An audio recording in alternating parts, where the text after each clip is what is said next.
একটি নামী সরকারি কলেজ, যেখানে ছাত্রছাত্রীরা যায় নিজেদের ভবিষ্যৎ গড়তে, পড়াশোনা করতে, শিক্ষা নিতে। কিন্তু ভাবুন তো, সেই কলেজেরই একটা গোপন ঘরের দরজা খুলতেই যদি চোখ চড়ক গাছ হয়ে যায় পুলিশের।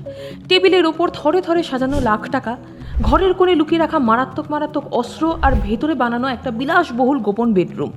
না, কোনো সিনেমার গল্প বলছি না এখানে। কলকাতার বুকে সুরেন্দ্রনাথ কলেজে ঠিক এই ব্যবসায়ী ফেঁদে বসেছিল এক বাবা আর তার ছেলে। কিন্তু কারা এরা, আর কিভাবে একটা আস্ত শিক্ষা প্রতিষ্ঠানকে এরা বানিয়ে ফেলেছিল নিজেদের অপরাধের সাম্রাজ্য? জানতে হলে অবশ্যই ভিডিওটি শেষ পর্যন্ত দেখুন।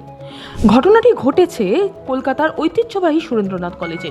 পুলিশি তল্লাশিতে কলেজের ভেতর থেকে উদ্ধার হয়েছে বিপুল পরিমাণ নগদ টাকা এবং অস্ত্র। আর এই গোটা চক্রের পেছনে যে দুটি নাম বারবার ঘুরে ফিরে আসছে, তারা হলেন দেবাশিস বন্দ্যোপাধ্যায় এবং তার ছেলে শিবাশিস বন্দ্যোপাধ্যায়। এলাকায় দেবাশিস বাবু পরিচিত কানকাটা দেবু নামে। তিনি শাসক দলের অত্যন্ত প্রভাবশালী এক নেতার ডান হাত বলে পরিচিত। আর তার ছেলে শিবাশিস, তিনি কিন্তু কোনো বহিরাগত নন, স্বয়ং এই কলেজেরই একজন অধ্যাপক। ভাবা যায়, যিনি ছাত্রদের নীতি শিক্ষা দেবেন, তিনিই বাবার সাথে মিলে কলেজের ভেতর চালাতেন এক সমান্তরাল প্রশাসন। বিরোধী দলগুলো তো মজা করে দেবাশিস বন্দ্যোপাধ্যায়কে 60 বছর বয়সী ছাত্রনেতা বলেও কটাক্ষ করত, কারণ এই বয়সেও কলেজের ছাত্র রাজনীতির রিমোট কন্ট্রোল ছিল তারই হাতে। কিন্তু কলেজের ভিতরে ঠিক হতো কি? রিপোর্টে দাবি করা হচ্ছে কলেজের ভিতরে এমন একটি স্পেশাল রুম বা বেডরুম তৈরি করা হয়েছিল, যেখানে সাধারণ ছাত্র বা অন্য অধ্যাপকদের ঢোকার কোনো অধিকারই ছিল না। সেখানে চলতো দেদার মেসেজ পর্ব এবং অন্যান্য গোপন কার্যকলাপ। কিন্তু এত টাকা আসতো কোথা থেকে? অভিযোগ মারাত্মক।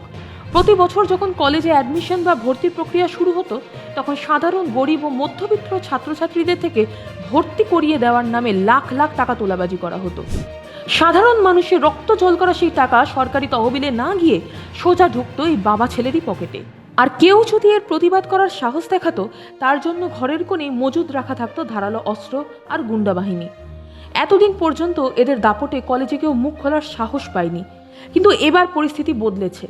সুরেন্দ্রনাথ কলেজের এই ঘটনার সামনে আসতেই রাজ্য রাজনীতিতে তোলপাড় শুরু হয়ে গেছে।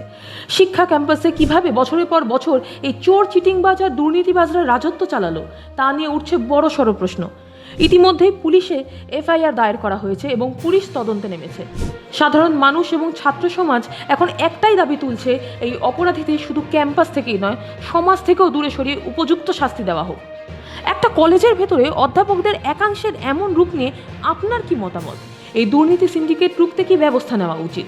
কমেন্ট করে অবশ্যই আপনার মতামত জানান। ভিডিওটি ভালো লাগলে লাইক ও শেয়ার করুন, আর এই ধরনের ইনভেস্টিগেটিভ খবরের জন্য আমাদের চ্যানেলটিকে এখনই সাবস্ক্রাইব করুন। দেখা হচ্ছে পরের ভিডিওতে। ধন্যবাদ।